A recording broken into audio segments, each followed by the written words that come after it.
నమస్తే, welcome to our channel. నేను పద్మిని. ప్రస్తుతంతో పాటు ప్రముఖ ఆధ్యాత్మికవేత్త, లలిత ఉపాసకులు, వాస్తు జ్యోతిష శిక్షణ నిపుణులు, వాస్తు జ్యోతిష పండితులు నానాజీ పట్నాయక్ గారు ఉన్నారు. మాట్లాడదాం. సార్ నమస్తే. సార్ శ్రీమాత్రే నమః. సార్, ఎక్కడ చూసినా ఈ బంగారం అనేది చాలా వైరల్ అవుతున్నటువంటి టాపిక్స్. ఎప్పుడు కొనాలి అనేది ఎప్పటికప్పుడు ఉండేటటువంటి సంశయం, అనుమానం ఎప్పుడు ఉంటుంది, ఎప్పుడు కొంటే మంచిది. అండ్ మిడిల్ క్లాస్ వాళ్ళు ఇప్పుడు ఉన్నటువంటి రేట్ని కనుక మనం ఒకవేళ దాని రీత్యా మనం మాట్లాడుకుంటే ఒక 10 గ్రాములు కొనాలి అంటే సుమారు 1,50,000, 1,60,000 చాలా బాధపడుతున్నారు, చాలా భారం అయిపోయింది. అందులో పెళ్లిళ్ళకి వచ్చిన ఆడపిల్లలు ఉన్నారంటే వాళ్ళు కనీసం పుస్తల తాడు మానేశారు. ఇంకా బంగారం కూడా మానేసి డబ్బులు ఇస్తాం మీరేం చేసుకోండి అంటున్నారు. అవునా? సరే, అటువైపు 5 లక్షలు బంగారం పెడదాం అనుకున్నారు. ఒకప్పుడు మనకి ఒక 5 లక్షలకి ఈజీగా 5-6 తులాలు వచ్చేది 80-90 ఉన్నప్పుడు. పోనీ ఒక 2-3 ఏళ్ల క్రితం వెళ్తే ఒక 10 తులాలు వచ్చేది కనీసం.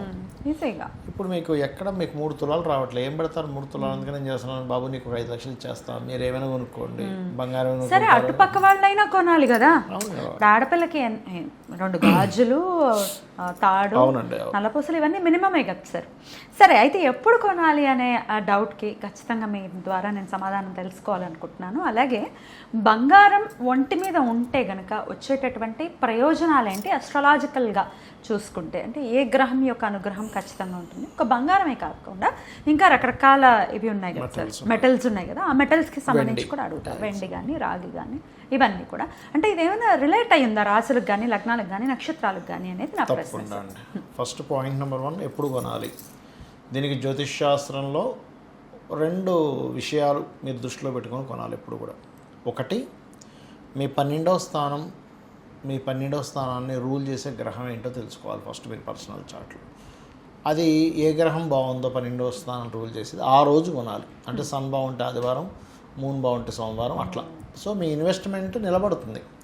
12వ స్థానం బాగలేని గ్రహం రోజు కొంటే మీ ఇన్వెస్ట్మెంట్ నిలబడుతుంది, మళ్ళీ అమ్మేస్తారు. రెండవది, మంగళవారం కొనడం చాలా మంచిది. ఎందుకంటే మారు కోరుతుంది. సమ్ టైమ్స్ ఏమవుతుందంటే మంగళుడు బాగా పాడైపోతే అప్పుడు మాత్రం అవాయిడ్ చేయాలి. మంగళవారం కొనడం వల్ల పెద్ద ఎఫెక్ట్ ఉండదు. ఇది పాయింట్ నెంబర్ 1. ఇక రెండవ పాయింట్ ఏంటంటే ఎవరు కొనాలి బంగారం మీద ఇన్వెస్ట్మెంట్?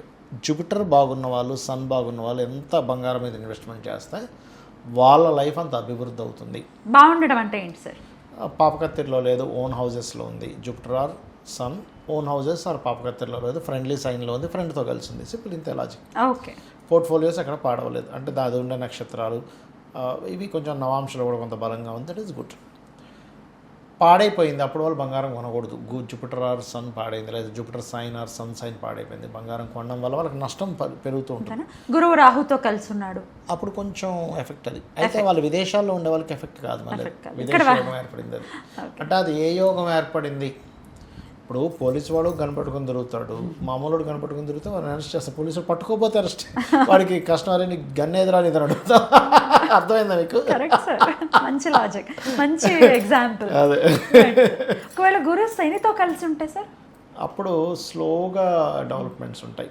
అది కూడా కొంచెం కష్టమే, స్లోగా డెవలప్మెంట్స్ ఉంటాయి. కాకపోతే ఎందుకంటే జూపిటర్ ఎనర్జీ శనికి, శని ఎనర్జీ జూపిటర్కి కన్వర్ట్ అయింది అక్కడ. గురువు కుజుడితో ఫ్రెండే, మరి కుజుడితో కలిసి ఉంటే ఓకే? ఏం కాదు, కొనొచ్చు. కాకపోతే ఏమవుతుందంటే బాగా తీవ్రంగా కుజుడు కనుక పాడైతే బంగారం కొన్న ప్రతిసారి గొడవ అవుతుంది వాళ్ళ ఇంట్లో.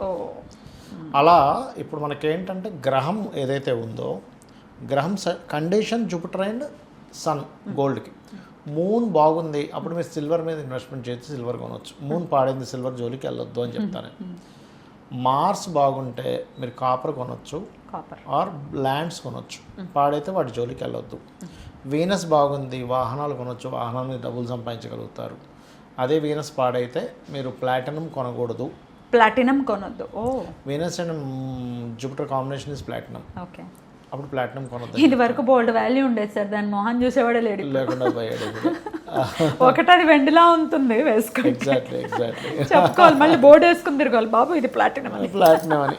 అయ్యో పాపం, నిజంగానే పాపం సార్. ఎగ్జాక్ట్లీ. ఒకప్పుడు గోల్డ్ కంటే ఎక్కువ రేట్ ఉండేదండి ప్లాటినం, ఇప్పుడు గోల్డ్ చాలా తగ్గిపోయింది ప్లాటినం రేట్. అలా చూసుకోవాలి. అయితే మీరు గనక జూపిటర్ పాడయ్యాడు, గోల్డ్ వేసుకోకపోవడమే మంచిది.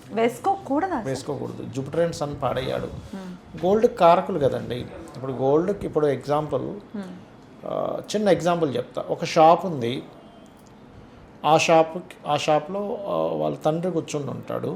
కానీ ఎప్పుడైనా వ్యసనపరుడైన కొడుకుని కూర్చోబెడితే ఏమవుతుంది, షాప్లో డబ్బులు కొట్టేస్తాడు. అంతే సార్. ఎందుకు వాడు వ్యసనాలకు అలవాటు పడ్డాడు. ఓ 100-200 జేబులు వేసుకుంటాడు, లేదా 1000 రూపాయలు జేబులు వేసుకుంటే వెళ్ళిపోతాడు, ఫ్రెండ్స్తో ఎంజాయ్ చేస్తాడు. అంటే పాడయ్యాడు కాదు కొడుకు. పాడైన కొడుకు చేతికి ఇంకా మెచ్యూరిటీ రానప్పుడు, వాడు వ్యసనాలకి అలవాటు పడ్డప్పుడు వాడిని కౌంటర్ మీద కూర్చోబెడితే వాడు జేబులో 1000 రూపాయలు వేసుకొని వెళ్ళిపోతాడు. సింపుల్గా అది అందరికీ తెలిసిన విషయం అది. అట్లాగే మీకు పాడైనటువంటి జుపిటర్ పాడైనటువంటి గ్రహాలకు సంబంధించిన ఆభరణాలు మీరు ధరించినప్పుడు మీకు ఎలాంటి రిజల్ట్ రావాలి? బ్యాడ్ రిజల్ట్స్ రావాలి, సింపుల్. లేకపోతే అవి పోవాలి. చాలా మంది తెలియక రత్నం డెసిషన్ విషయంలో కూడా ఇప్పుడు సన్ పాడేయడంగానే కెంపు పెట్టుకుంటున్నాడు. అది పాడైంది ఆయన ఎందుకు పెట్టుకుంటావు? ఇప్పుడు ఫ్రెండ్ మంచివాడు కాదమ్మా, నువ్వు ఇంట్లో తీసుకొచ్చి పెట్టుకుంటావా? కట్ చేస్తామండి, వాడిని కట్ చేస్తాం. అట్లాగే దానం కట్ చేయడం అంటే ఇక్కడ దానం ఇవ్వండి, పాడైంది ఎప్పుడు కూడా పెట్టి ధరించకండి. అది రత్నం కావచ్చు, ఏది కావచ్చు. ఇక వాళ్ళకి బాగుంది ఎంతైనా ధరించవచ్చు. ఒంటి మీద బంగారం అనేది వాళ్ళ జాతకంలో బాగుంది అనుకోండి, ఎంతైనా ధరించవచ్చు. బాగోలేదు ధరించొద్దని చెప్తాను. అంతే సార్. ఇప్పుడు తెలియదు మరి గురువు బాగున్నాడో బాగాలేదో, అస్తమానం బంగారం పోతోంది అనేది కంప్లైంట్ చేస్తుంటారు. అంటే బాగున్నట్ట సార్? బాగలేదని పోతుందంటే బాగాలేదు, సింపుల్. వస్తుంది అంటే బాగుంది. మేము బంగారం కొన్నప్పటి నుంచి నాకు బాగుందండి అన్నాడంటే వాడికి బాగున్నాడు. తాకట్లోకి వెళ్ళిపోతుంది సార్ ఎప్పుడు కొన్నా అంటే? 2 విషయాలండి. తాకట్లోకి పోతుందంటే నేను ఇందాక చెప్పినట్టుగా ఇన్వెస్ట్మెంట్ బాగలేని గ్రహం రోజు వాడు కొన్నాడు. ఇన్వెస్ట్మెంట్ చేయకూడని సమయంలో చేశారు. ఆ మహాదశలో అంతర్దశల్లో ఇంట్లో సౌత్ వెస్ట్లో తీసుకెళ్ళి గోల్డ్ని పెట్టాడు, లేదా డిప్రెషన్ జోన్లో పెట్టాడు, తీసుకెళ్ళి గోల్డ్ అయిపోయింది, పోతూనే ఉంటుంది. వాయిద్యంలో ఇంటికి మొత్తానికి వాయిద్యంలో కూడా బంగారం ధనం పెట్టకూడదు. ఇంటి మొత్తానికి వాయిద్యంలో, మాస్టర్ బెడ్రూమ్లో వాయిద్యంలో పెట్టుకోవచ్చు. మళ్ళీ వాస్తులో కూడా ఖచ్చితంగా ఎక్కడ గోల్డ్ పెట్టుకోవాలనేది ఉంటుంది. వెస్ట్ సైడ్ పెట్టుకోండి గోల్డ్, చాలా బాగా benefit, gains and profit zone అది. వాయవ్యంలో పెట్టుకోవచ్చు. ఇంటి మాస్టర్ బెడ్రూమ్లో వాయిద్యంలో, మాస్టర్ బెడ్ అంటే నైరుతి బెడ్రూమ్లో వాయిద్యంలో పెట్టుకోవచ్చు. ఓకే. అయితే అది కూడా టిల్ట్ చూసుకోవాలి. ఒక్కొక్కసారి బాగా ఎక్కువ టిల్ట్ అయిపోయింది, ఒక 30-40 డిగ్రీస్ ఇల్లు తిరిగింది అనుకోండి, అప్పుడు అది ఆ బెడ్రూమ్లో మొత్తం ఇంటికి వెస్ట్ అవ్వదు ఒక్కోసారి, అది కూడా డిప్రెషన్ జోన్లోకి వెళ్తుంది. సో అందుకని ఆ పూర్తిగా అది పెట్టుకోవాలి ఇంట్లో. Right sir. గురువు తర్వాత శని సార్. శనికి సంబంధించి అంటే మెటల్స్, ఐరన్ ఇస్తుంది శనికి. ఐరన్ ఎవరు ధరించారు సర్వసాధారణంగా. డెఫిషియన్సీ ఉన్న వాళ్ళు కొంతమంది ఐరన్ వేసుకుంటూ ఉంటారు సార్. ఐరన్ ఒంటి మీద వేసుకుంటారంటారా? డెఫిషియన్సీ ఉన్న వాళ్ళు అది ఆరోగ్యానికి సంబంధించింది వేసుకోవడం వేరు, బట్ అది డెఫిషియన్సీ ఉంటే వేసుకోవచ్చు. That is different. ఓకే. రాహుకేతువులకి ఏమైనా రేట్ అయి ఉన్నాయి? రాహుకేతువులకి ఆభరణాలు ఏమీ లేవు. రాహుకేతువుల గురించి ఏం చెప్పలేదు శాస్త్రాల్లో. అంటే మీరు వీనస్ అంటే వాహనాలు అని కూడా రిలేట్ చేశారు అట్లా అంటారా? Rahu is anything software related. మీరు ఇన్వెస్ట్మెంట్ చేస్తున్నారు, ఇట్స్ గుడ్. లేదా ఫారెన్కి వెళ్ళి. కేతు ఆధ్యాత్మికము, లేకపోతే సంథింగ్ మనకి కెమికల్ రిలేటెడ్, ఇట్లాంటి ఏదైనా ఇన్వెస్ట్మెంట్ చేస్తున్నారు అనేది చూసుకోవడానికి పనిచేస్తుంది. రైట్. బుధుడు గురించి చెప్పారా? బుధుడు ఈజ్ ఆల్వేస్ మనకి బిజినెస్ రిలేటెడ్ ఇన్వెస్ట్మెంట్సే వస్తాయి. అది మెటల్ ఏమి అందులోకి ఏం రాదు పెద్దగా మీకు. రైట్. అది బిజినెస్ పర్పస్లో మీరు ఏదైనా ఇప్పుడు ప్రాపర్టీ, ఇప్పుడు గోల్డ్ కొంటున్నాము, బిజినెస్ పర్పస్లో కొంటున్నామా, ఇది బుధుడు ఇన్వాల్వ్ అయినప్పుడు. అంటే దాంతో ఏదైనా బిజినెస్ చేస్తున్నాం. ఇప్పుడు చాలామంది ఒక 130 దగ్గర 140 దగ్గర కొన్నారు గోల్డ్, అదొక 150 అయింది, వెంటనే అమ్మేస్తాడు. మళ్ళీ 10 లాభం వచ్చింది, మళ్ళీ తగ్గినప్పుడు వెయిట్ చేస్తుంటాడు, డబ్బులు పట్టుకొని, తగ్గినప్పుడు కొని మళ్ళీ పెరిగినప్పుడు తీసేస్తున్నాడు. అది బుధుడు ఇన్వాల్వ్ అయినప్పుడు ఆ తెలివితేటలు ఆ యొక్క జీవుడికి ఇస్తూ ఉంటుంది. సో మొత్తానికి బంగారం కొనటం అనేది ఎప్పుడు కొనాలి, ఎట్లా ఎవరెవరు కొనొచ్చు అనేది ఖచ్చితంగా చాలా సవివరంగా తెలియజేశారు సార్. డెఫినెట్గా ఇది యూస్ఫుల్ అవుతుంది మన వాళ్ళకి.